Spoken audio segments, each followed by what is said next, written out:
Muy buenos días a todos los asistentes a esta primera actividad que realiza la Agencia Nacional de Seguridad Vial en el marco de la Semana Nacional por la Movilidad 2020, que arranca hoy 21 de septiembre de 2020. La actividad tiene como nombre Guía Global de Diseño de Calles y es una introducción al concepto de calles completas como un espacio en el cual se encuentran tanto vehículos como peatones, ciclistas y actividades urbanas. No es solo una infraestructura que deba concebirse solo para la circulación vehicular. Adicionalmente, la presentación cuenta con el concepto de calles seguras a través del diseño urbano, explicando las necesidades de todos los usuarios de la calle y las estrategias para lograr que haya espacio suficiente y seguro en ella. Hoy tenemos como ponente a Fabricio Prati. Se integró al equipo de NACTO GDSI en el 2015. Ahora su cargo es Senior Program Manager y además de participar en varios programas al interior de la organización, coordina la relación de la iniciativa de Bloomberg Philanthropies para la seguridad vial global en América Latina, incluyendo el de Colombia. Los dejamos con Fabricio y muy buenos días a todos. Muchísimas gracias. Buenos días para todos. Voy a compartir mi pantalla.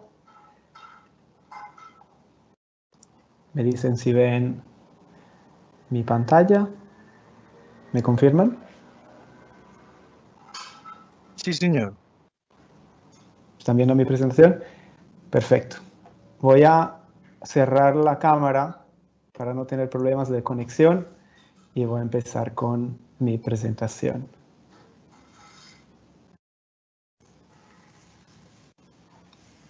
Bueno, buenos días para todos y muchísimas gracias por este espacio para permitirme presentar nuestra guía global de diseño de calles. Pues mi nombre es Fabricio Prati, trabajo con NACTO desde 2015 y soy uno de los autores de la guía y he seguido también la traducción al español de la guía con mi colega Lucía de la Mora y de verdad estoy muy emocionado hoy. Y quería empezar solamente con una rápida presentación de nuestra organización, de NACTO. NACTO es la Organización Nacional de Funcionarios de Transportes.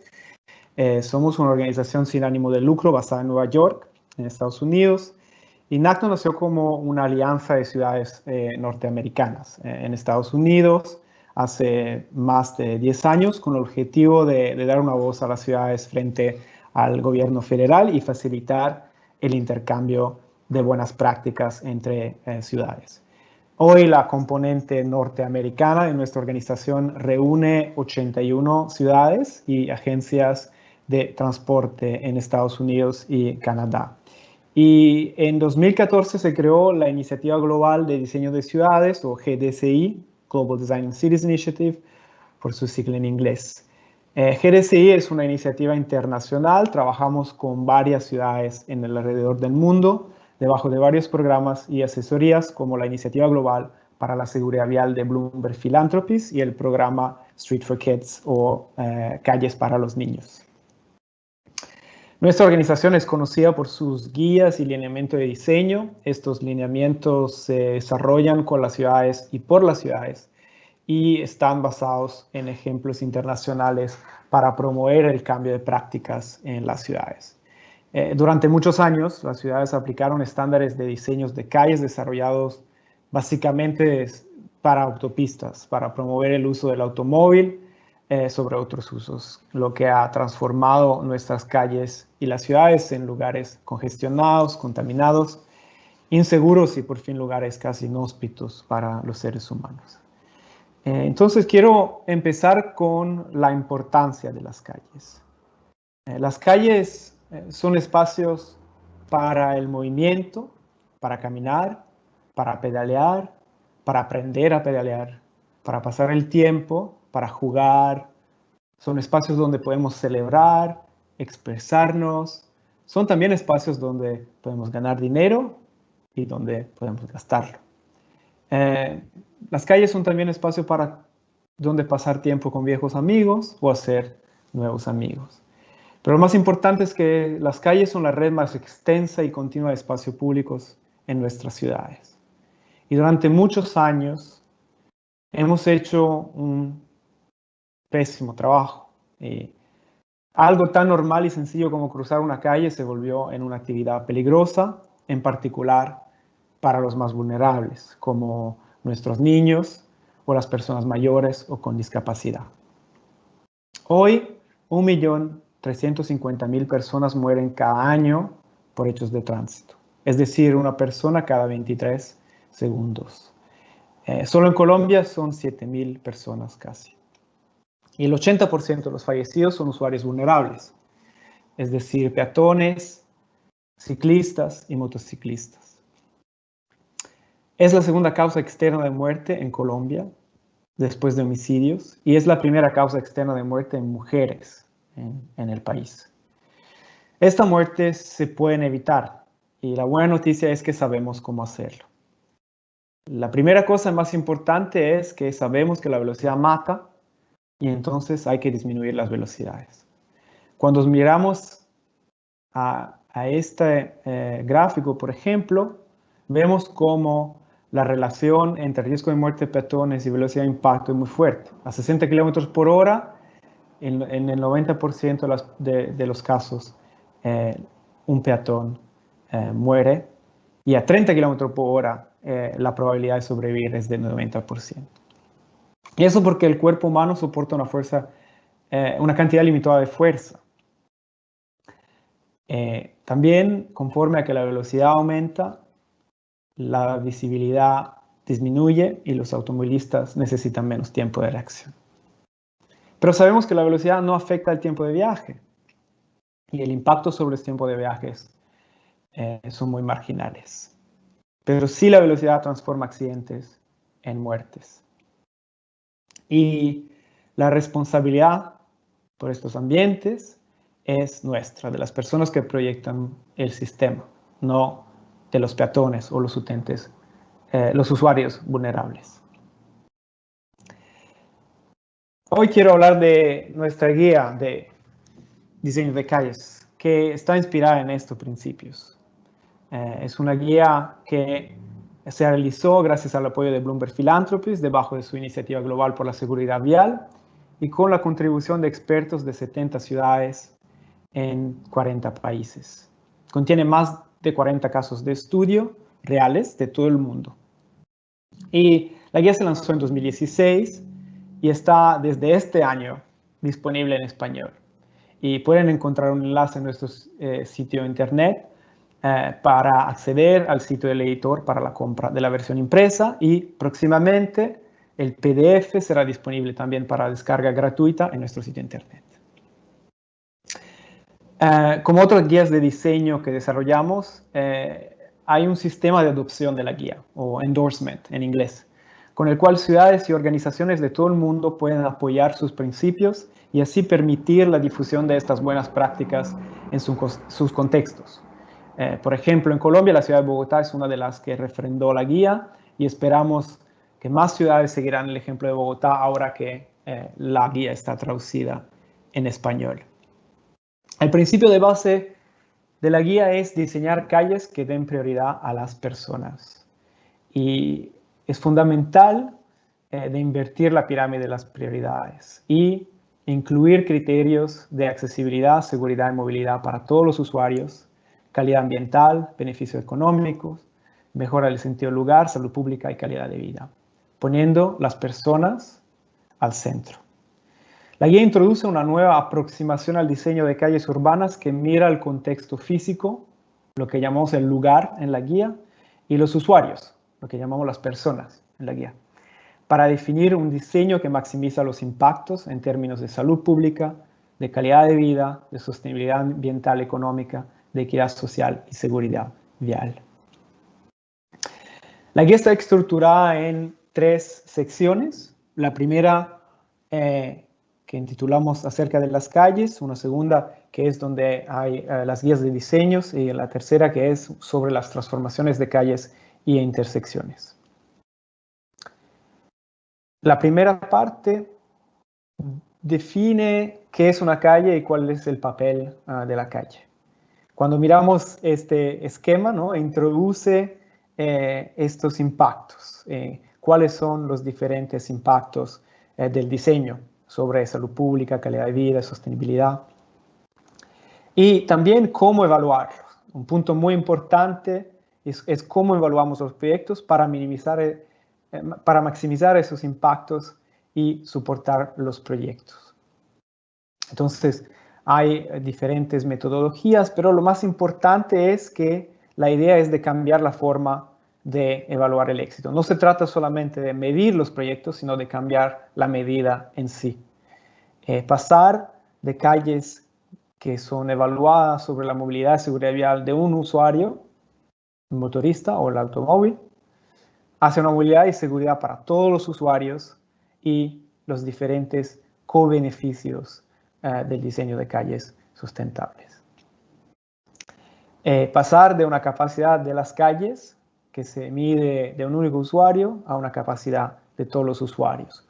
Y métricas que sean inclusivas, cuantitativas, cualitativas y contextuales.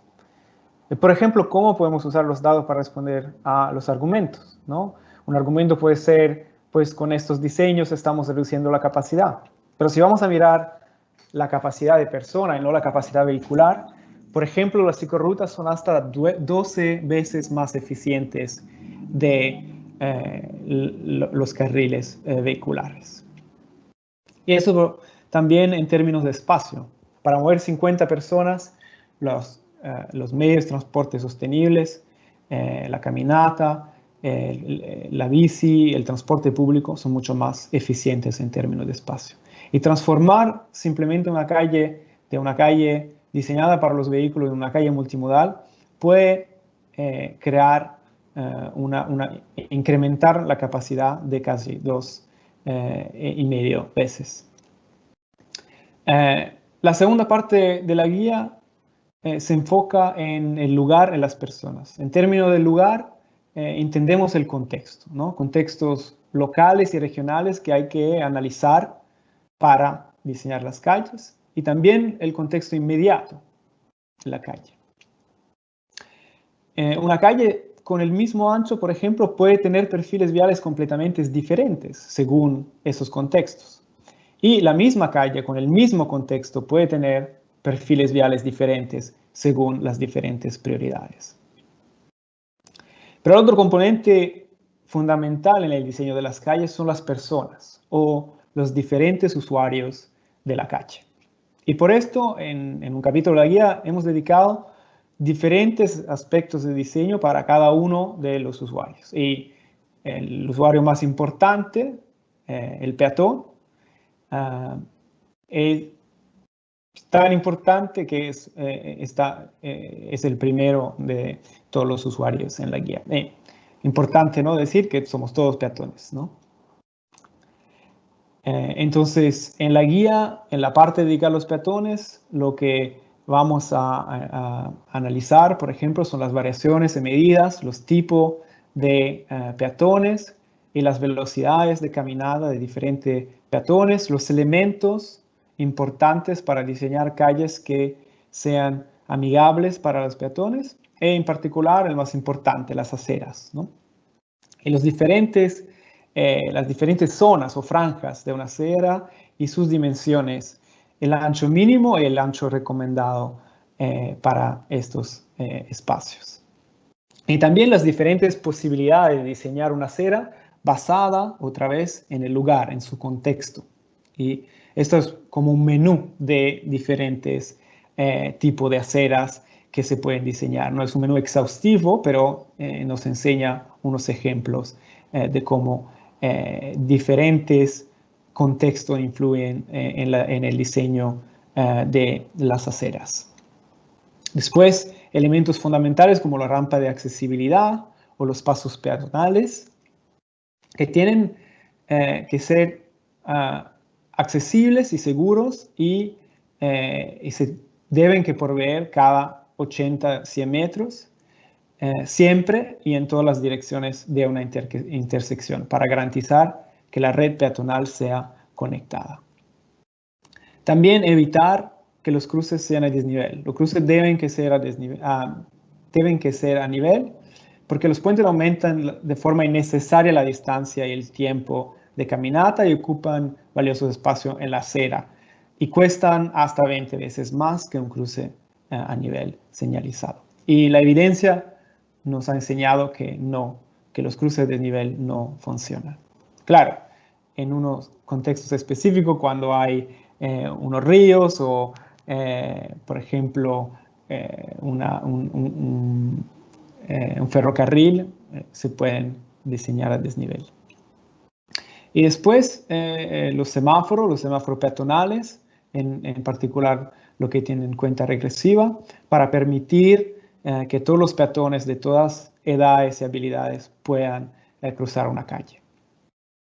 Un punto muy importante es cambiar el tiempo de cruce, que en general se calcula a una velocidad de caminata de 1 metro por segundo, que no es inclusivo para muchos de los usuarios de nuestras calles. Y si no podemos proveer el tiempo necesario para cruzar una calle, tenemos que proveer un lugar para esperar, como las islas de refugio, que permiten de cruzar en una calle en 2 tiempos. También hay que intentar reducir la distancia de cruce con la extensión de aceras, que reducen la distancia y sobre todo la exposición de los peatones, pero mejoran también la visibilidad y amplían el espacio público disponible.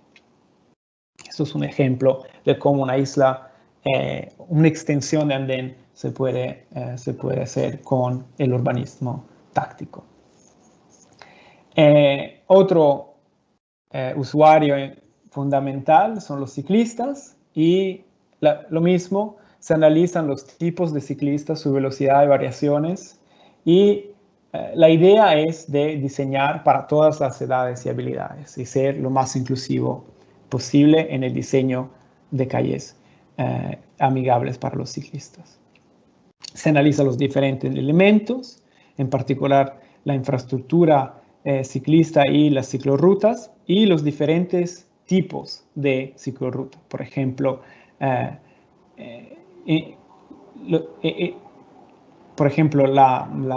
las ciclorrutas o las infraestructuras ciclistas compartidas, que pueden funcionar si los volúmenes y las velocidades son bajas, o la infraestructura protegida para velocidad sobre los 30 km por hora y con volúmenes elevados, y tipos de infraestructura que pueden ser contextualizados y pueden funcionar en algunos contextos. Después se analizan los elementos de señalización y operación, por ejemplo, el cuadro ciclista y la pintura de áreas de conflicto en los cruces y en los cuadros ciclistas para la vuelta en 2 fases para asegurar que los cruces y las vueltas a la izquierda para los ciclistas sean seguras. Pero absolutamente fundamental para incentivar el ciclismo urbano es el hecho de ofrecer opciones de estacionamientos para bicicletas de diferentes tipos, como las estaciones y las más pequeñas y más puntuales en la ciudad. También consideraciones importantes sobre la red ciclista para que sea una red segura, conectada y cómoda para todos los usuarios. Otro usuario es el usuario del transporte público, de Urban Hero, ¿no? Nuestros héroes urbanos. Y aquí se analiza en la guía los diferentes tipos de infraestructura, la geometría de esas infraestructuras, pero la idea fundamental es que se dedique el espacio necesario para ese tipo de usuario. Los carriles dedicados reducen los tiempos de viaje y permiten una capacidad mucho más grande. Pero cuando se diseña para el transporte público, hay también que tener en consideración los usuarios más vulnerables, como los peatones. Entonces, los pasos peatonales se recomienda que sean a nivel y en conjunto con tecnologías de semaforización se puede priorizar el transporte público y permitir la seguridad de todos los usuarios. Por ejemplo, con sistemas de semaforización progresiva y prioridad a las intersecciones. Y otro usuario importante que no tenemos que olvidar son los conductores.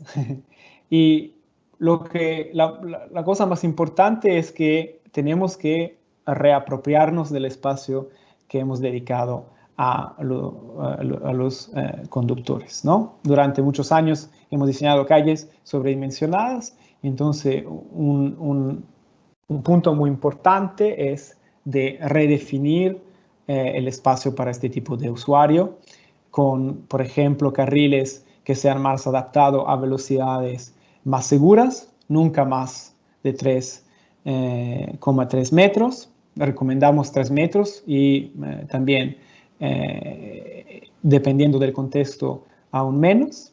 ¿Y por qué estrechar los carriles?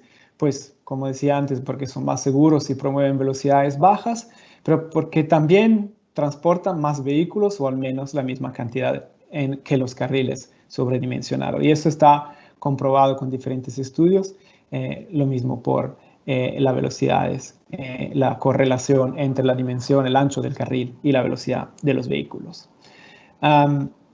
Hay que volver incómodo el exceso de velocidad, entonces a una parte de la guía que se dedica a la pacificación del tránsito, con elementos, por ejemplo, de deflexión vertical, como estos cruces elevados, muy eficaces, y también deflexión horizontal, como estas chicanas que han reducido, por ejemplo, en este ejemplo, en San Paulo, creo, una reducción de lesión de 54%.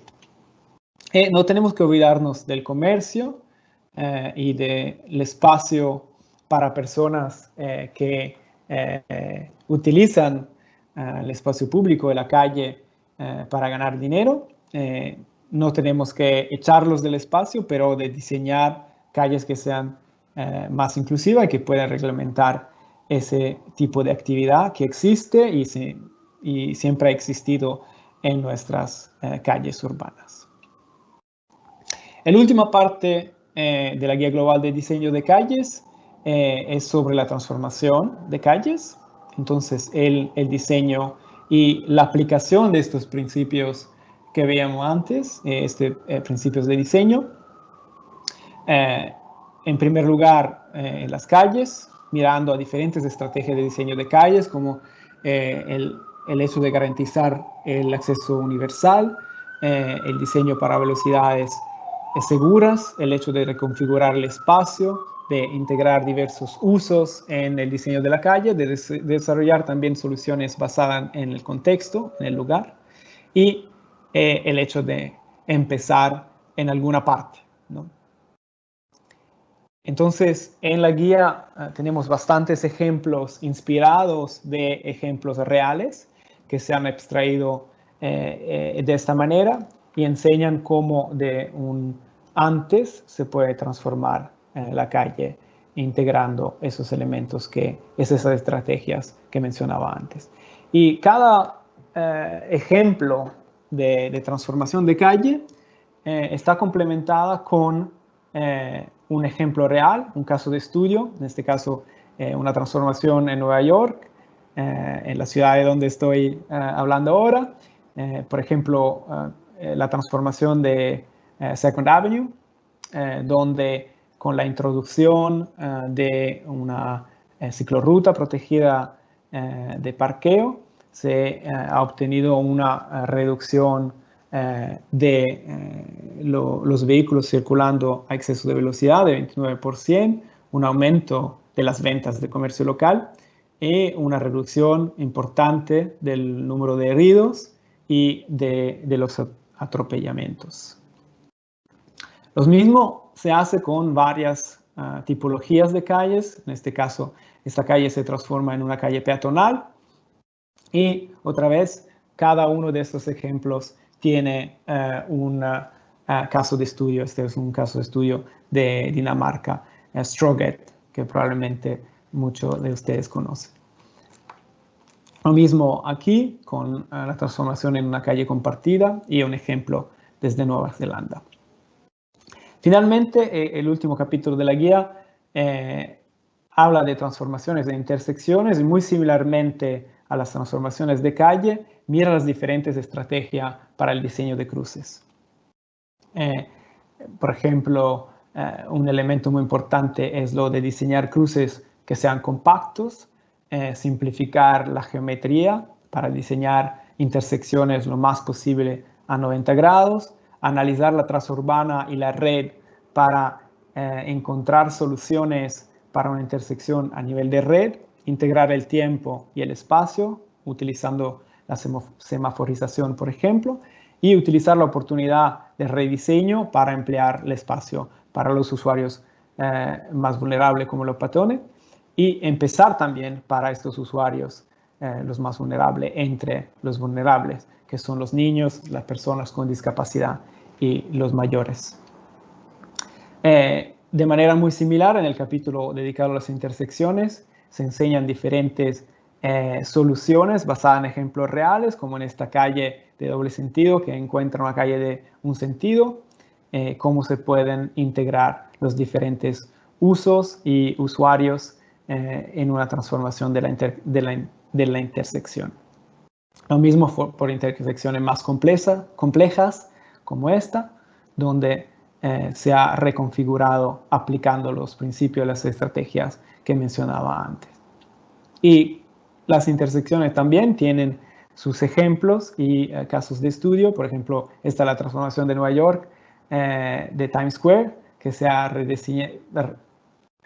transformado y diseñado de manera más inclusiva para los peatones, en un espacio que estaba dedicado al 90% para los vehículos, pero donde el 90% de los usuarios eran peatones. Y con esta transformación no solamente se ha incrementado el número de peatones y los usuarios del transporte público, pero se ha demostrado un suceso porque el 74% de las personas prefieren esta transformación y también se ha obtenido unas ventajas en términos de seguridad vial con una reducción de los incidentes viales del 63% y también en términos de sostenibilidad con una reducción de material particulado del 40%. En conclusión, la guía introduce una nueva aproximación al diseño de calles urbanas y con el intento de invertir la pirámide de las prioridades en las calles y cambiar el paradigma actual para diseñar calles que den la prioridad a las personas. Muchísimas gracias. Aquí os dejo con unos contactos de nuestra organización y pueden también contactar directamente de mi contacto de correo electrónico abajo. Y sí, estamos listos para las preguntas.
Tenemos la posibilidad de enviar en el espacio Q&A unas preguntas. Veo que hay un par de preguntas, entonces voy a empezar a responder, pero nos pueden enviar sus preguntas a través de este sistema.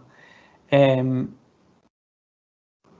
una pregunta sobre el hecho, ¿qué lecciones aprendidas tiene la implementación? Voy a leer las preguntas y voy a responder una a una. Pues una pregunta sobre las lecciones aprendidas de la implementación de la guía en ciudades suramericanas.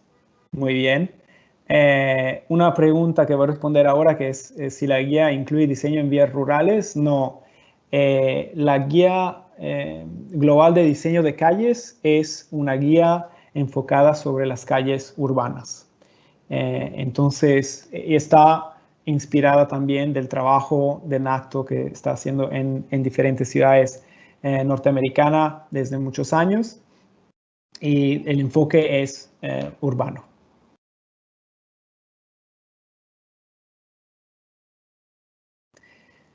Sobre los ejemplos de implementación en ciudades sudamericanas, pues quiero dar un poquito de contexto. Es decir, que nuestra organización ha trabajado debajo de la iniciativa Bloomberg para la seguridad vial con varias ciudades en Latinoamérica, en particular en Bogotá, en São Paulo y Fortaleza en Brasil. Y obviamente la importancia del contexto, ¿no? Como mencionaba antes, es fundamental. Aprender trabajando en estos contextos fue muy importante para nuestra organización, porque tomamos muchísimas lecciones del contexto latinoamericano para aplicarlo también en otros contextos globales. Algo que ha sido muy poderoso en las intervenciones en Latinoamérica ha sido la utilización del urbanismo táctico, ¿no? Transformación de calles de manera rápida, pero de alto impacto y replicable en las tres ciudades que mencionaba antes, en Bogotá, en São Paulo y en Fortaleza. Esos proyectos de urbanística táctica se han transformado en programas de las ciudades. Por ejemplo, en Bogotá, el programa Plazoletas Bogotá, perdón, que son programas que han permitido la sostenibilidad, ¿no? de estas transformaciones urbanas y la replicabilidad de esos proyectos, no solamente a nivel de la ciudad, pero también a nivel internacional.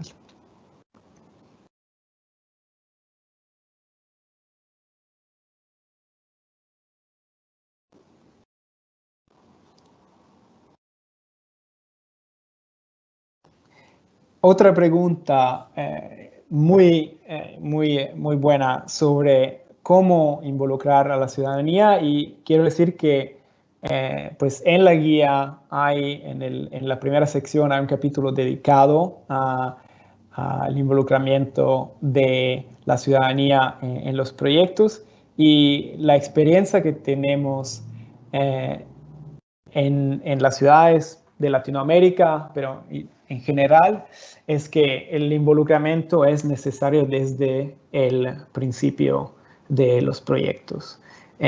Y en muchos casos es importante empezar un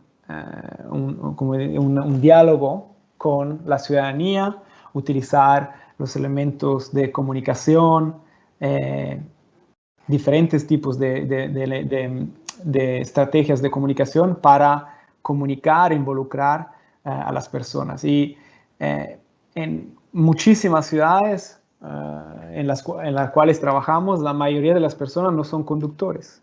Entonces, intentar entrar en contacto con esos usuarios es fundamental y hacer que se involucren. Y parte de los enseñamientos, de las lecciones sobre los proyectos tácticos, ¿no? de urbanística táctica, ha sido la posibilidad que estos proyectos nos dan de involucrar a los habitantes y a los vecinos. Y es una manera también para enseñar que la transformación de espacios públicos y de calles puede beneficiar a la mayoría de las personas, y los proyectos seguros no afectan necesariamente negativamente a los usuarios de la zona.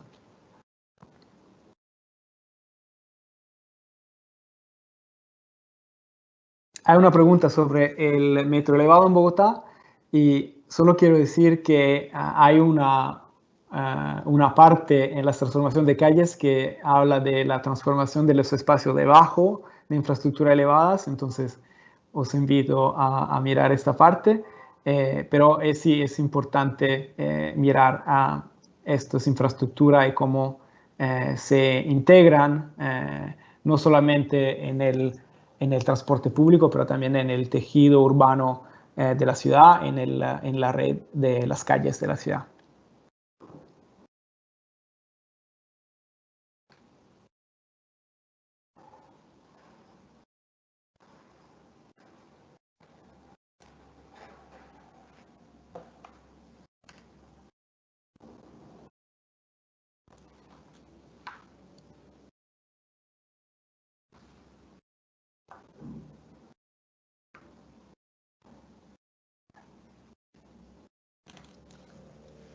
Y voy a responder a la última pregunta, a una pregunta sobre la ciclorruta y cómo incluir ciclorrutas para que sean seguras. Eso también en la guía tenemos una parte, como enseñaba en la presentación, dedicada a las infraestructuras ciclistas, pero es fundamental cambiar la manera de cómo vemos a los usuarios de la calle, y en particular modo de los ciclistas, ¿no? E integrar los ciclistas y de todas capacidades y todas habilidades es fundamental. En muchos casos la infraestructura que se provee no es inclusiva para todos, entonces la separación, sobre todo cuando hay velocidades elevadas o volúmenes elevados, es importante para incentivar el uso de la bici. En términos de espacio, claro, hay que hacer un análisis entender bien dónde se incluye ese tipo de infraestructura, pero en muchos casos la infraestructura bici, en los ejemplos en los cuales hemos trabajado, ha contribuido a no solamente incentivar el uso de la bici, pero a reducir las fatalidades y a mejorar la seguridad vial. Y eso en el largo periodo puede dar más fuerza a proyectos y programas de creación de infraestructura para ciclistas.